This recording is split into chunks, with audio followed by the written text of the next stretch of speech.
Shalom, Anda akan mendengarkan program Kuasa Dalam Firman-Nya yang disampaikan oleh Pastor Dorcas Daud dari Hope ACC dan Dorcas Ministries. Selamat mendengarkan. Kita akan membuka firman Allah, Yohanes pasal yang ke-20 ayat yang ke-19 sampai dengan 23. Ketika hari sudah malam pada hari pertama minggu itu, berkumpullah murid-murid Yesus di suatu tempat dengan pintu-pintu yang terkunci, karena mereka takut kepada orang-orang Yahudi. Pada waktu itu datanglah Yesus dan berdiri di tengah-tengah mereka dan berkata, "Damai sejahtera bagi kamu." Dan sesudah berkata demikian, ia menunjukkan tangannya dan lambungnya kepada mereka. Murid-murid itu bersuka cita ketika mereka melihat Tuhan. Maka kata Yesus sekali lagi, "Damai sejahtera bagi kamu, sama seperti Bapa mengutus aku, demikian juga sekarang aku mengutus kamu." Dan sesudah berkata demikian, ia mengembusi mereka dan berkata, "Terimalah Roh Kudus. Jikalau kamu mengampuni dosa orang, dosanya diampuni. Dan jikalau kamu menyatakan dosa orang tetap ada, dosanya tetap ada." Ini adalah peristiwa ketika Yesus sudah bangkit daripada kematian. Memang peristiwa itu adalah peristiwa yang cukup mengejutkan, termasuk bagi murid-muridnya sendiri. Walaupun sebelum peristiwa itu berlangsung, murid-murid sudah banyak diberitahu oleh Tuhan Yesus bahwa dirinya harus mati sebagai Mesias dalam penderitaan yang mengerikan, karena harus digantung di kayu salib. Dan sebelum digantung di kayu salib, dia harus mengalami penyiksaan demi penyiksaan, secara mental maupun secara fisik. Tapi pada hari yang ketiga, sesudah dia mati di kayu salib, dia akan bangkit daripada kematian. Itu berulang-ulang Yesus sudah sampaikan sebelumnya kepada murid-muridnya. Tapi murid-muridnya masih belum mengerti apa makna yang sesungguhnya daripada yang Yesus sampaikan kepada mereka. Sampai pada akhirnya, hari yang sudah dinyatakan oleh Yesus itu tibalah. Yesus kemudian disesah, Yesus kemudian disiksa, dan Yesus digantung di kayu salib. Sampai pada akhirnya dia harus menyerahkan nyawanya kepada Allah Bapa. Dia mati, tapi pada hari yang ketiga dia bangkit. Itu yang membuat murid-muridnya akhirnya sekarang menyadari dan mengerti apa makna yang sesungguhnya dari kata-kata yang selalu disampaikan atau diucapkan oleh Yesus kepada mereka. Ternyata pada hari yang ketiga bangkit itu adalah untuk guru. Guru kita sekarang bangkit dan hidup lagi. Sesuatu yang luar biasa, karena tidak pernah tertulis dan tidak pernah diceritakan oleh manusia bahwa ada orang mati yang sudah 3 hari kemudian bangkit dari kematian, bangkit selama-lamanya. Tidak pernah dinyatakan di situ. Baru terjadi pertama kali dengan Yesus, dan itu pun terakhir kali. Bahwa sesudah Yesus kemudian bangkit dari kematian, naik ke surga, duduk di sebelah kanan Allah Bapa, dia memberikan kuasa Roh Kudus kepada orang-orang percaya, supaya orang-orang percaya bisa membangkitkan orang mati. Itu betul. Tapi orang yang sudah mati kemudian dibangkitkan oleh orang-orang percaya, termasuk oleh Tuhan Yesus sendiri, toh akhirnya mengalami kematian secara fisik selama-lamanya. Tapi Tuhan Yesus ternyata bangkit dari kematian, tidak mengalami kematian selama-lamanya secara fisik. Seperti Allah Bapa yang tidak pernah mati, Yesus juga tidak pernah mati. Nah, itu sebabnya ketika hal ini terjadi membuat heboh dalam kehidupan murid-murid itu, sehingga salah satu di antaranya, yaitu yang bernama Maria, pertama kali dia yang datang ke kubur itu dan mendapatkan sesuatu yang aneh terjadi. Karena kain kafan yang membalut tubuh Yesus ternyata sudah tergeletak di atas tanah, dan kubur itu sudah kosong. Tidak ada satu orang pun yang tinggal di situ, termasuk gurunya. Tapi pada akhirnya ketika dia melihat Yesus menampakkan diri kepadanya, baru dia sadar bahwa gurunya sudah bangkit. Karena peristiwa yang menghebohkan dan menggegerkan inilah, Maria tidak bisa tinggal diam. Dia bercerita kepada murid-murid yang lain, guru sudah bangkit. Karena apa? Itu adalah sesuatu hal yang luar biasa. Sesungguhnya kita setiap hari patut bersyukur untuk kebangkitan Yesus. Karena peristiwa kebangkitan Yesus adalah peristiwa pertama kali dan yang terakhir, dan sesudah itu tidak akan pernah terjadi lagi.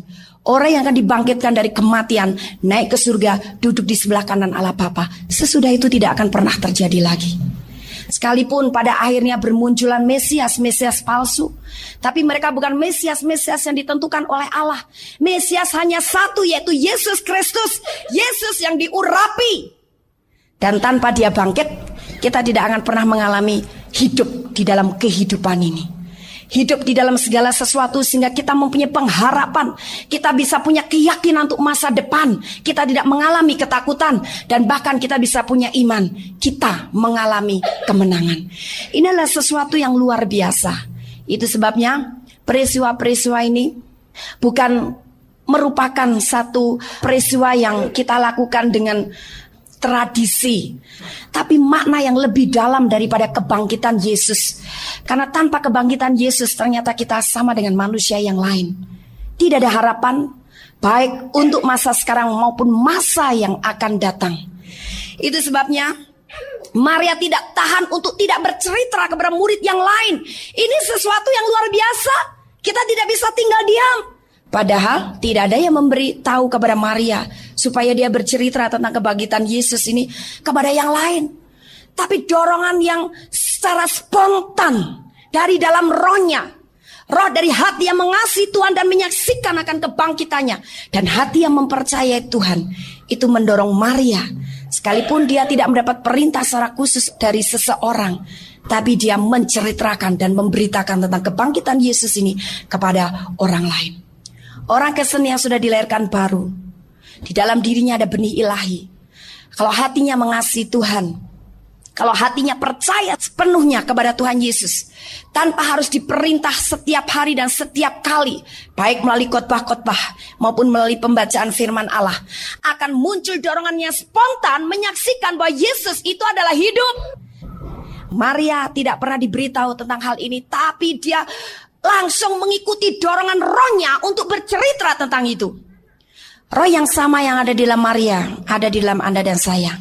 Karena roh itu berasal dari benih ilahi, dari Roh Kudus, di mana ada peristiwa supranatural terjadi bagi orang Kristen yang sudah dilahirkan baru, akan dengan segera punya dorongan yang kuat dan menggebu-gebu untuk bercerita kepada orang lain. Karena orang Kristen yang sudah dilahirkan baru sekarang tidak mati lagi, tapi di dalam dirinya ada satu kehidupan yang tidak pernah mau tinggal diam. Kalau roh Anda sekarang adalah roh yang hidup, mulut Anda tidak akan pernah tinggal diam untuk tidak bercerita tentang Yesus. Nah, kemudian sesudah itu Maria terus bercerita kepada murid-murid yang lain, dan dia berseru-seru, "Aku telah melihat Tuhan." Karena Tuhan yang dia sembah adalah Tuhan yang hidup. Dan kemudian Yesus bukan hanya menampakkan diri kepada Maria Magdalena, tapi selebihnya Yesus juga menampakkan diri kepada murid-muridnya. Dan ketika Yesus menampakkan diri kepada murid-muridnya, pada waktu itu murid-murid itu berada di dalam sebuah rumah yang terkunci dengan rapat. Jadi mustahil bahwa Yesus itu bisa masuk ke dalam rumah itu karena pintu itu terbuka. Semua terkunci dengan rapat. Mengapa Yesus menampakkan diri kepada murid-muridnya pada saat mereka berada dalam sebuah rumah, dan rumah itu dalam keadaan terkunci rapat? Untuk membuktikan kepada murid-muridnya bahwa dia sudah bangkit, dan dia hadir kepada murid-muridnya dengan tubuh kebangkitan. Tubuh kebangkitan adalah tubuh yang bisa menembus masa. Masa itu waktu. Menembus waktu, menembus ruangan, menembus suasana. Itulah tubuh yang ada di dalam Yesus saat itu, adalah tubuh kebangkitan. Dan ketika Yesus sudah menjumpai mereka, apa yang diucapkannya?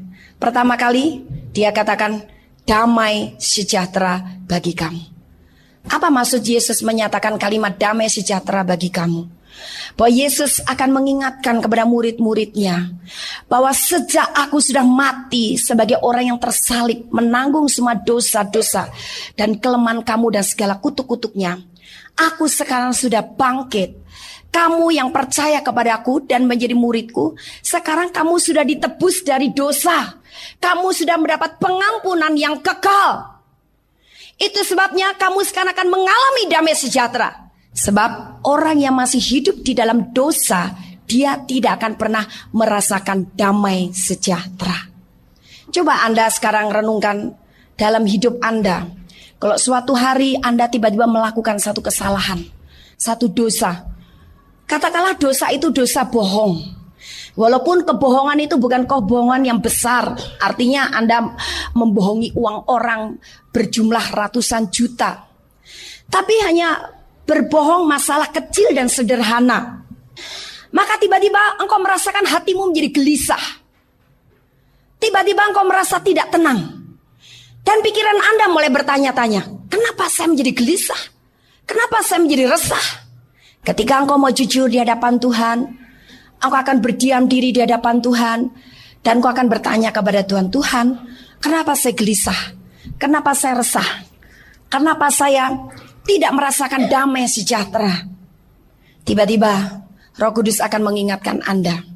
Roh Kudus melalui hati nuranimu yang sudah disucikan oleh darah Yesus.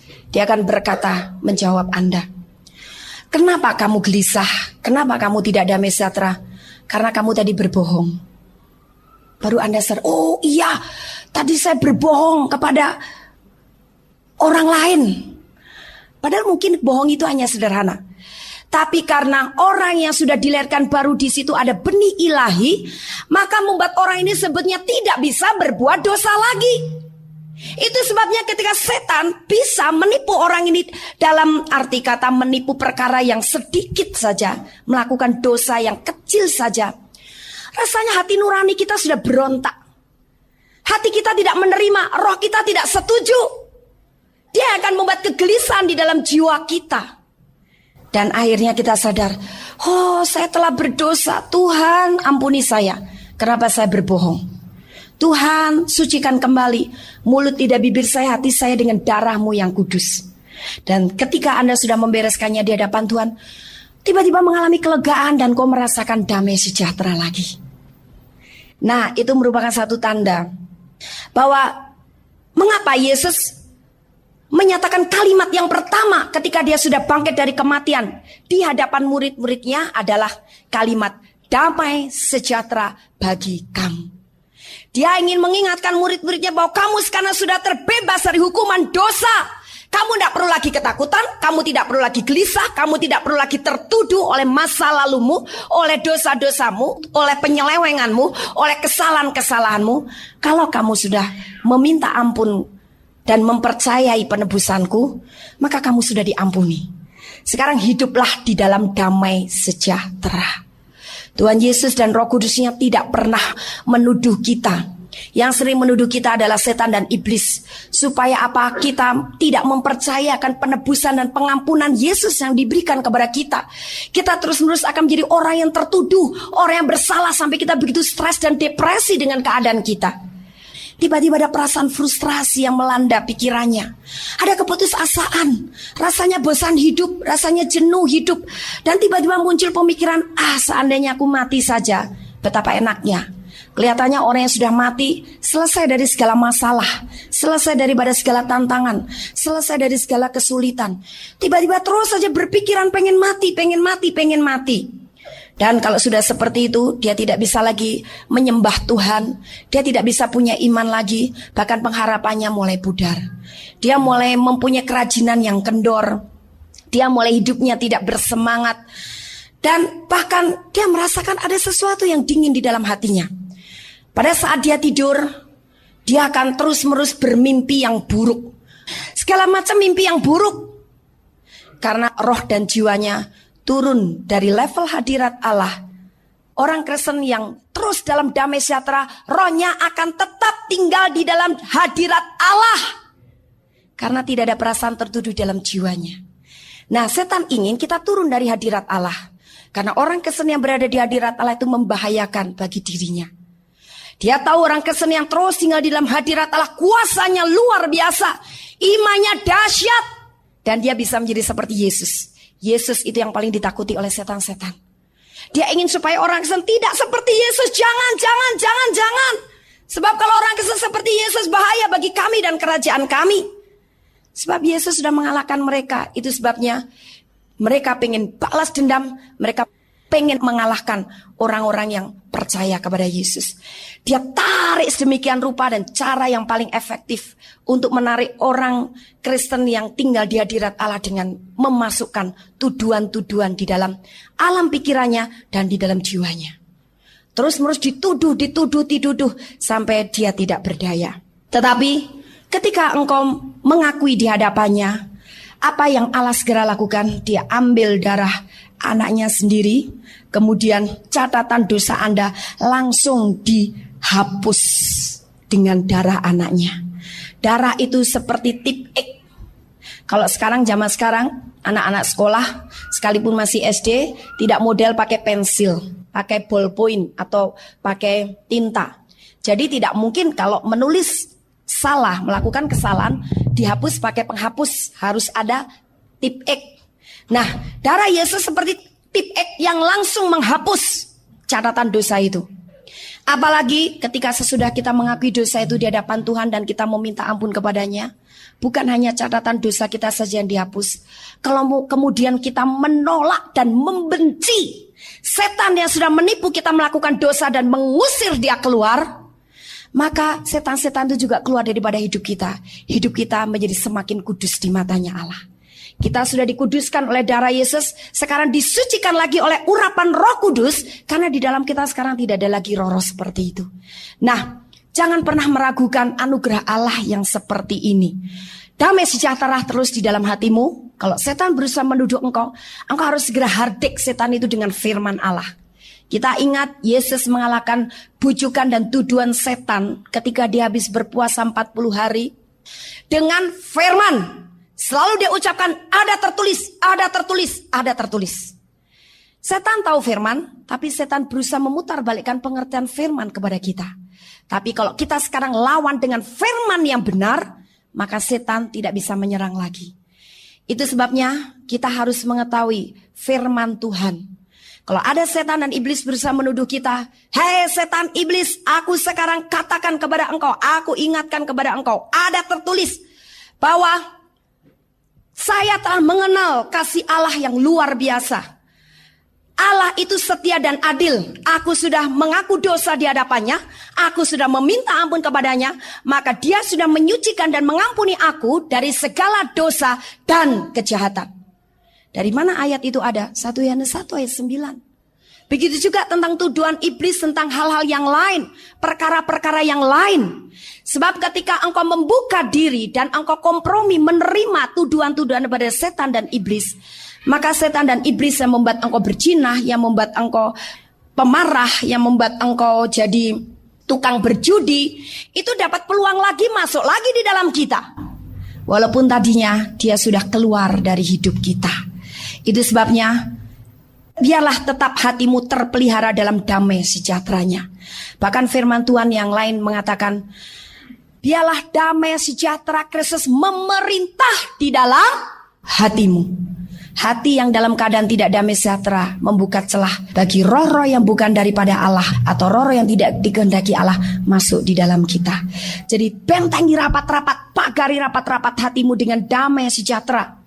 Selimuti dan selubungi pikiranmu dengan damai sejahtera. Karena Yesus bagaimanapun sudah mati dan bangkit bagi saudara dan saya. Itu saja jaminannya. Kita bisa kembali menuduh dan menuding iblis dengan mengatakan bahwa Yesus sudah mati dan bangkit buat saya. Sekarang kau tidak bisa lagi menuduh aku. Sekarang saya hidup di dalam damai sejahtera. Tapi sesudah engkau menikmati damai sejahtera, apa yang harus engkau sadari? Di dalam ayat yang berikutnya, ayat yang ke-20. Dan sesudah berkata demikian, ia menunjukkan tangannya dan lambungnya kepada mereka. Murid-murid itu bersukacita ketika mereka melihat Tuhan. Maka kata Yesus sekali lagi, damai sejahtera bagi kamu. Sama seperti Bapa mengutus aku, demikian juga sekarang aku mengutus kamu. Kita diutus oleh Tuhan Yesus untuk meneruskan karyanya, meneruskan pekerjaannya. Seperti Maria juga menceritakan tentang kebangkitannya. Bagaimana caranya diutus oleh Tuhan? Apakah saya kemudian jadi penginjil keliling-keliling? Tidak harus seperti itu. Di mana saja kita berada, sebetulnya itu merupakan sasaran yang empuk buat kita menceritakan tentang kebangkitan Yesus. Di mana saja kita sedang melakukan sesuatu, kalau di situ masih ada manusia hidup, dia masih punya kesempatan dan dia merupakan ladang yang diberikan oleh Tuhan untuk mendengar tentang Yesus bangkit dari mulut kita. Padahal tiap hari kita dikelilingi oleh orang-orang yang belum tahu tentang hal ini. Kita tidak sadar bahwa engkau diutus oleh Tuhan. Engkau adalah duta-duta kerajaan Allah. Tapi banyak yang membatasi diri. Ketika Anda mulai ambil sikap dan melakukan tindakan, memberikan respon, melakukan tugas ini, wah, hati Anda bergairah. Dan Anda paling senang kalau Anda tiba-tiba setiap hari bisa berbicara tentang Yesus kepada orang lain. Sesuatu yang menggairahkan. Saudara, coba sekali waktu Anda cek. Kalau Anda sedang berbicara tentang masalah dan Anda berbicara tentang Yesus. Yesus dengan kasihnya, dengan kesaksiannya. Wah, kemarin saya doakan orang sakit, ternyata sembuh. Waduh, papa saya didoakan, ternyata sembuh, tidak jadi dioperasi. Bandingkan suasana hati dan rohmu ketika engkau membicarakan dua hal ini. Engkau merasakan rohmu bergairah dan menyala-nyala, tubuhmu seperti segar, bugar, pikiranmu jernih dan seperti ada aliran air yang terus mengalir. Ketika engkau berbicara tentang masalah, ataukah ketika engkau berbicara tentang Yesus? Saya sering mengalami itu. Ketika saya berbicara tentang masalah, tiba-tiba kepala saya seperti nyut. Tiba-tiba seperti kehabisan kata-kata, mesti ngomong apa. Rasanya semuanya di sini tegang. Tapi ketika saya berbicara tentang Yesus, yang tadinya mesti ngomong apa ya, tapi begitu buka mulut sedikit, mengalirnya tidak bisa dihentikan. Rasanya sampai saya semakin segar. Orang yang dengar pun juga merasa semakin segar. Sampai berjam-jam kami ngobrol, dia tidak terasa.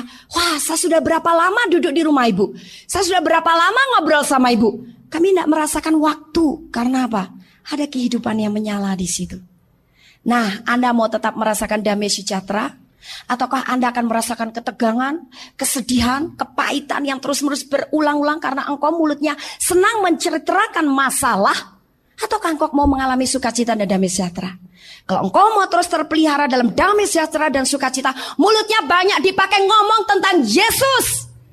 Kalau setan tiba-tiba mau pakai mulut Anda untuk terus bercerita tentang masalah, segera hentikan itu. Sadarilah dan minta ampun kepada Tuhan. Tuhan, ampuni saya. Saya tidak mau tekanan darah saya tiba-tiba naik. Nanti kalau sudah naik, tiba-tiba saraf otaknya ada yang pecah. Saudara, saya merenungkan betapa seringnya cepat sekali waktu berlalu bagi hamba-hamba Tuhan.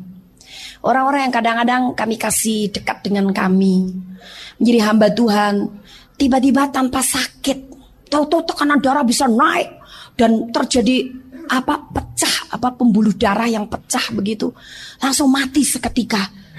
Dan itu bukan hanya 1-2 orang. Rasanya kami kehilangan. Aduh, masih begini banyak pekerjaan Allah. Sekarang hamba Tuhan yang sudah siap bekerja, terus melayani di ladang Tuhan, begitu cepat waktunya mati.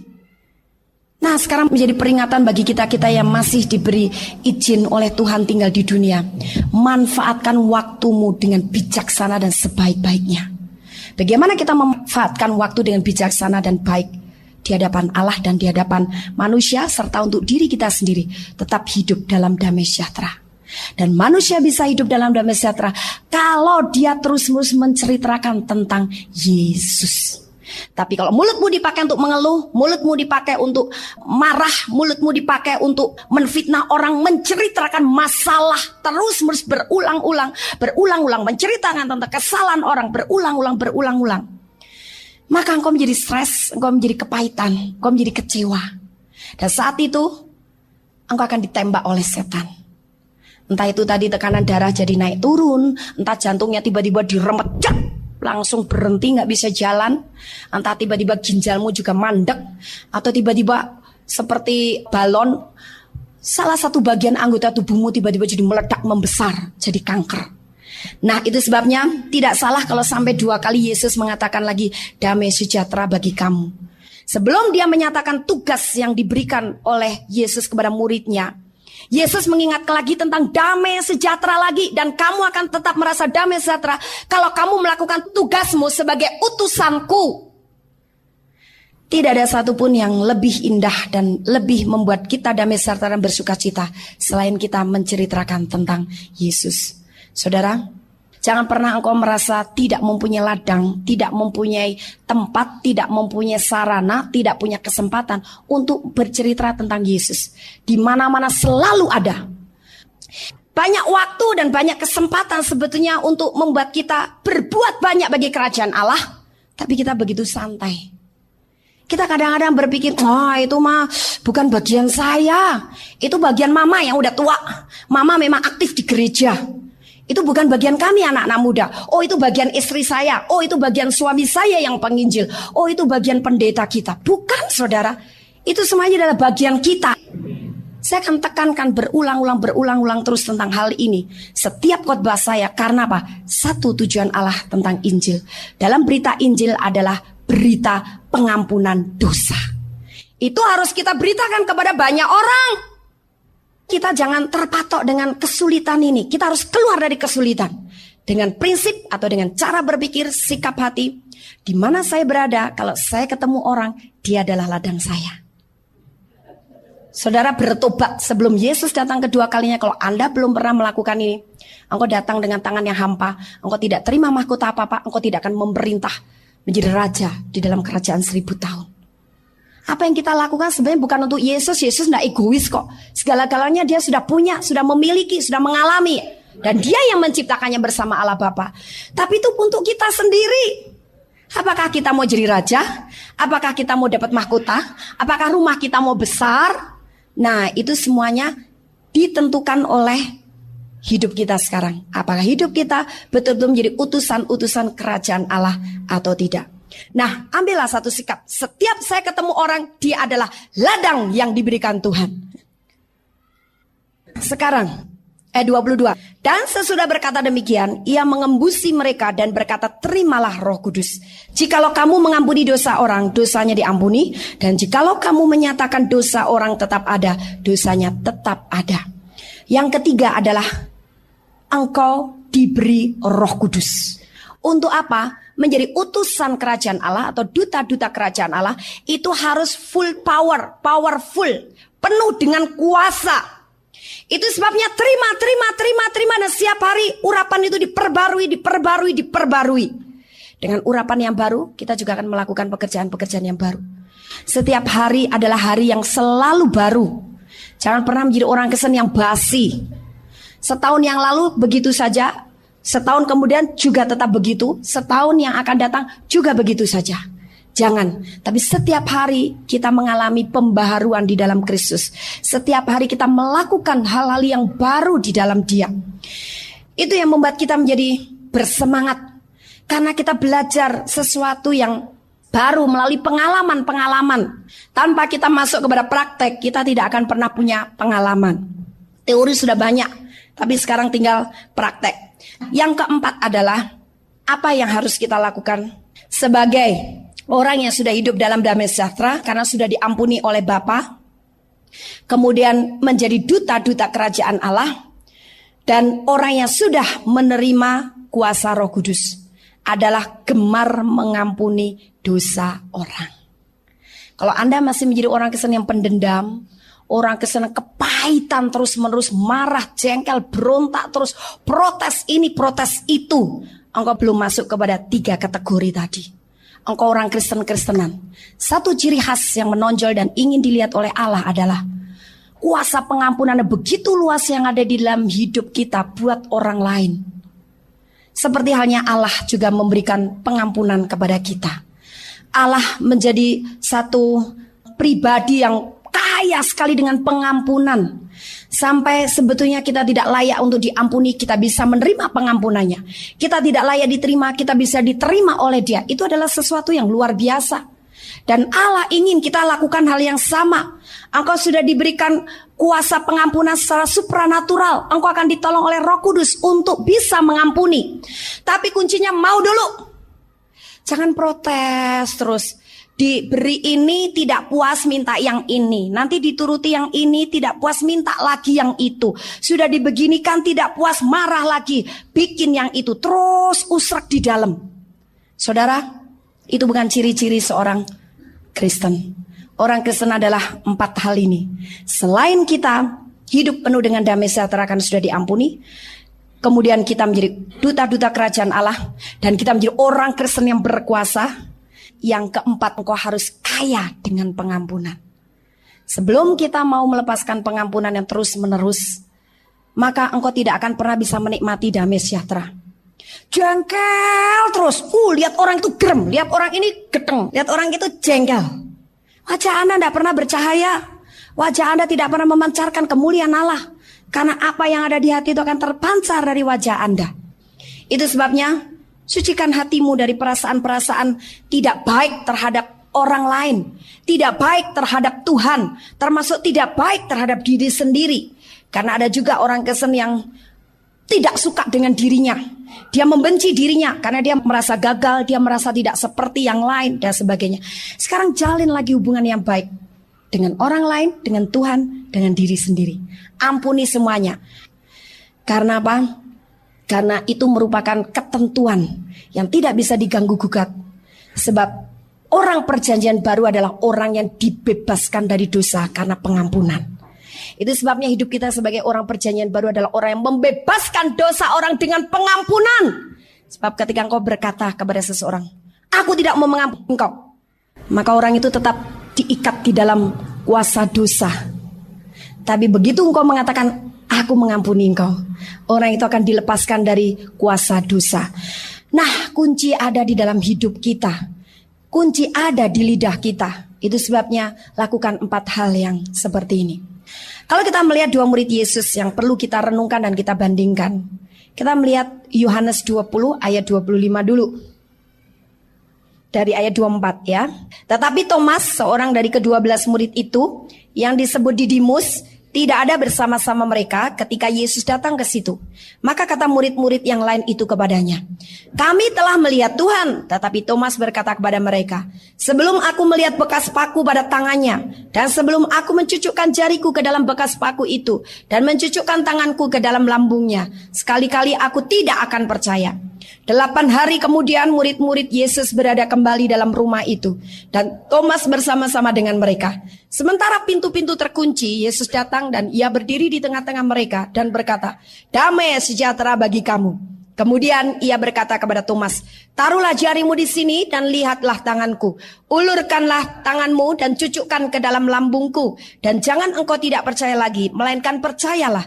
Thomas menjawab dia, ya Tuhanku dan Allahku. Kata Yesus kepadanya, karena engkau telah melihat aku, maka engkau percaya. Berbahagialah mereka yang tidak melihat, namun percaya. Thomas ini adalah 12 murid Yesus yang lain, satunya Yudas ya. Bahwa dia ternyata murid yang otaknya terlalu menganalisa. Itu sebabnya dia tidak pernah mudah percaya hanya mendengar cerita saja. Walaupun cerita itu dari temannya sendiri, sama-sama dulu murid yang belajar kepada Yesus. Tapi dia tidak mudah percaya, ini orang yang keras kepala. Tapi Yesus ketika tahu bahwa Thomas keras kepala, memang dia percayanya kalau melihat. Ya sudah, saya harus buktikan kepadanya. Karena memang Yesus bangkitnya bukan bangkit-bangkitan, betul-betul bangkit dan hidup lagi. Dia jumpai Thomas, dan ketika Thomas mendapat kesempatan lihat bekas paku di 2 telapak tangannya dan tusukan tombak di lambung Yesus, dia sempat mencucukkan jarinya, maka Thomas baru percaya. Dia tersungkur di kaki Yesus dan dia berkata, ya Tuhanku dan Allahku. Ini adalah murid yang percaya karena melihat. Tapi Yesus berkata, berbahagialah yang tidak melihat namun percaya. Nah, rupanya Thomas ini adalah seorang murid yang memang mendudukan Yesus sebagai pembimbing rohaninya. Tiap hari dia jalan bersama dengan Yesus seperti murid yang lain. Tiap hari dia mendengarkan pengajaran Yesus seperti murid yang lain. Tiap hari dia melihat Yesus melakukan mujizat-mujizat di depan mata kepalanya sendiri. Wah, luar biasa. Tapi ternyata apa yang dia lihat, apa yang dia alami apa yang dia rasakan itu tidak membuat Thomas bertumbuh imannya. Karena dia hanya menerima segala sesuatu itu sebatas jiwa atau sebatas dagingnya saja. Dia tidak mau menangkap dan menerima secara roh. Itu sebabnya Thomas tidak sebegitu mudah percaya seperti murid-muridnya yang lain. Orang Kristen yang menerima segala perkara-perkara kerajaan Allah hanya sebatas luarnya saja, sebatas pikiran, oh masuk akal, oh ya memang saya lihat, tapi tidak menangkap dengan rohmu, maka kau tidak akan pernah mempercayainya. Sekalipun engkau sudah melihat ada orang lumpuh disembuhkan, ada orang tuli mendengar, tapi tetap seperti ada pemisahan. Ya, hari itu memang lagi terjadi mujizat, tapi bukan untuk hari ini. Ya, dia mengalami begitu, tapi bukan untuk saya. Buktinya saya berdoa untuk tangan encokan aja udah lama sekali tidak sembuh-sembuh. Karena apa? Tidak menangkap secara roh. Tapi kalau kita menangkap dengan roh kita, sekalipun mungkin kita belum pernah melihat hal seperti itu, tapi firman Allah berkata bahwa Yesus pernah melakukan itu dan kita bisa melakukan seperti itu. Kita percaya dan langsung kita mengalaminya. Jadi sebetulnya segala sesuatu yang tidak bisa Anda alami itu karena ketidakpercayaanmu. Walaupun kau berkata, ya aku percaya, tapi bukan rohmu yang berkata bahwa kau percaya. Nah, Thomas adalah orang-orang yang seperti itu. Itu sebabnya dia baru percaya sesudah melihat. Akibatnya apa? Thomas tidak diceritakan melakukan hal yang luar biasa di dalam Alkitab. Tapi coba bandingkan dengan Paulus. Kita melihat 2 Korintus 3 ayat 12. Karena kami mempunyai pengharapan yang demikian, maka kami bertindak dengan penuh keberanian. Ini judul perikopnya, pelayan-pelayan perjanjian yang baru. Apa yang Paulus dapatkan kalau dia menjadi pelayan perjanjian baru atau menjadi utusan-utusan kerajaan Allah adalah pekerjaan yang mulia dan kemuliaan yang disediakan Allah baginya. Itu kalau kita baca di ayat-ayat di atasnya. Karena melayani perjanjian baru itu melayani roh, pelayanan roh. Bukan pelayanan seperti perjanjian lama. Tapi pelayanan disertai dengan kuasa dan kekuatan roh. Itu sebabnya Paulus mengambil sikap, aku harus berani untuk melakukan atau bertindak menjadi duta-duta kerajaan Allah, pelayan-pelayan perjanjian baru. Ada keberanian yang luar biasa di dalam Paulus. Dan tidak heran dalam pelayanannya, sekalipun dia menghadapi banyak tantangan dan kesulitan, tapi dia mempunyai sikap hati yang sangat sportif dan bijaksana. 1 Korintus 4 ayat 6-13. Saudara-saudara, kata-kata ini aku kenakan pada diriku sendiri dan pada Apolos karena kamu, supaya dari teladan kamu belajar apakah artinya ungkapan jangan melampaui yang ada tertulis, supaya jangan ada di antara kamu yang menyombongkan diri dengan jalan mengutamakan yang satu daripada yang lain. Sebab siapakah yang menganggap engkau begitu penting, dan apakah yang engkau punyai yang tidak engkau terima? Dan jika engkau memang menerimanya, mengapakah engkau memegahkan diri seolah-olah engkau tidak menerimanya? Kamu telah kenyang, kamu telah menjadi kaya. Tanpa kami, kamu telah menjadi raja. Alangkah baiknya kalau benar demikian, bahwa kamu telah menjadi raja, sehingga kami pun turut menjadi raja dengan kamu. Sebab menurut pendapatku, Allah memberikan kepada kami, para rasul, tempat yang paling rendah, sama seperti orang-orang yang telah dijatuhi hukuman mati. Sebab kami telah menjadi tontonan bagi dunia, bagi malaikat-malaikat dan bagi manusia. Kami bodoh oleh karena Kristus, tetapi kamu arif dalam Kristus. Kami lemah, tetapi kamu kuat. Kamu mulia, tetapi kami hina. Sampai pada saat ini kami lapar, haus, telanjang, dipukul, dan hidup mengembara. Kami melakukan pekerjaan tangan yang berat. Kalau kami dimaki, kami memberkati. Kalau kami dianiaya, kami sabar. Kalau kami difitnah, kami tetap menjawab dengan ramah. Kami telah menjadi sama dengan sampah dunia, sama dengan kotoran dari segala sesuatu, sampai pada saat ini. Kita bayangkan betapa banyak penderitaan, tantangan yang dihadapi oleh Paulus dalam rangka dia menjadi duta kerajaan Allah. Tapi luar biasa, dia mengatakan kalau dimaki, aku memberkati. Kalau aku dianiaya, kami menerima dengan sabar. Kalau kami difitnah, Kami tetap menjawab dengan ramah kepada orang itu. Kami telah menjadi sama dengan sampah dunia, sama dengan kotoran dari segala sesuatu sampai pada saat ini. Artinya banyak orang yang nunjuk-nunjuk dan ngomongin yang jelek-jelek tentang Paulus, tapi tahu bahwa Paulus melakukan kebenaran. Dia menjadi utusan kerajaan Allah, itu sebabnya dia tetap berani menghadapi tantangan. Tapi tidak demikian dengan Thomas. Dia jiwanya begitu rapuh. Ada banyak ketakutan dalam dirinya, ada banyak ketidakpercayaan, ada banyak kebimbangan, keraguan-raguan, dan dia mempunyai roh yang tidak percaya diri. Itu sebabnya dia juga sulit percaya kepada orang lain. Kepada dirinya sendiri saja dia tidak bisa mempercayai, apalagi kepada orang lain. Membuat Thomas tidak berbuat banyak bagi kerajaan Allah. Tapi Paulus, hampir seluruh kitab perjanjian baru kita bisa baca hasil karya pelayanan daripada Paulus. Itu yang membuat keberaniannya tidak pernah luntur, sekalipun dia menghadapi banyak tantangan. Bagaimana dia bisa membuat keberaniannya selalu bertahan. Dia punya hati dan sikap yang sportif dan tindakan yang bijaksana. Sekalipun dimaki, aku berkati. Sekalipun difitnah, aku tetap ramah sama mereka. Sekalipun aku dianiaya, aku tetap sabar. Sabar dalam arti apa? Bukan sabar terus, ya dah sabar ya, jangan nginjil dulu. Kalau nginjil nanti dimaki orang lagi, lempari batu lagi sama orang. Sabar dulu, sabar, tunggu, nanti waktunya tepat. Sekarang banyak-banyak dulu lah di rumah. Bukan begitu. Tapi sabar artinya apa? Tetap tekun memberitakan Injil. Ini sabar yang dimaksud di sini nih. Dia tidak pernah undur sedikit pun. Jadi sekarang yang perlu kita perhatikan adalah Yesaya 26 ayat 3. Yang hatinya teguh kau jagai dengan damai sejahtera, sebab kepadamulah ia percaya. Kalau engkau tetap teguh berani jadi duta kerajaan Allah, maka dia menjaga engkau senantiasa. Sekalipun engkau mau dimusnahkan, engkau akan dicelakakan oleh orang lain, sekalipun disediakan racun maut, sampai karena engkau tidak tahu itu racun maut, engkau meminumnya, engkau tidak akan bisa mati. Tuh penjagaan Allah luar biasa. Tapi bagi siapa? Bagi orang yang mau jadi utusannya Yesus.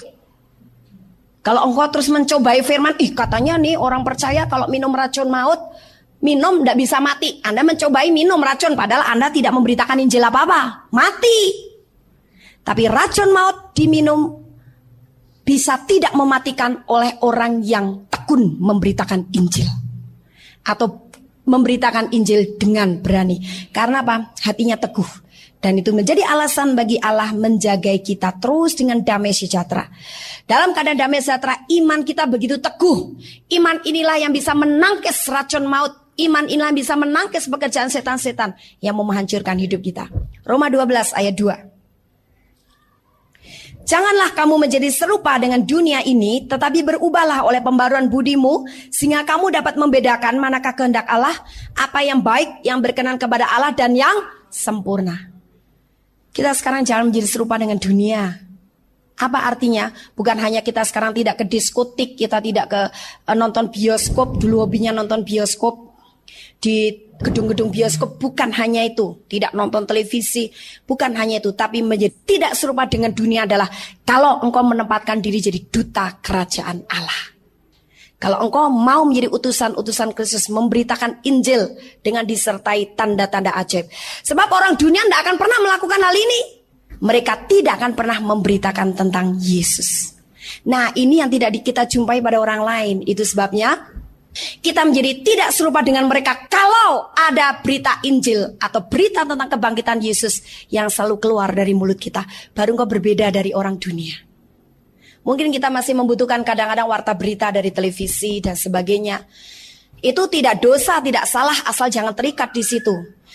Itu tidak membuat engkau menjadi orang yang najis atau kotor. Tapi bahwa engkau harus menjadi tidak serupa dengan orang dunia adalah kalau engkau berbicara tentang Injil. Itu sebabnya Injil yang kita sampaikan itu membuat kita berbeda dengan yang lain. 2 Timotius 1 ayat 7. Sebab Allah memberikan kepada kita bukan roh ketakutan, melainkan roh yang membangkitkan kekuatan, kasih dan ketertiban. Allah tidak pernah memberikan roh ketakutan.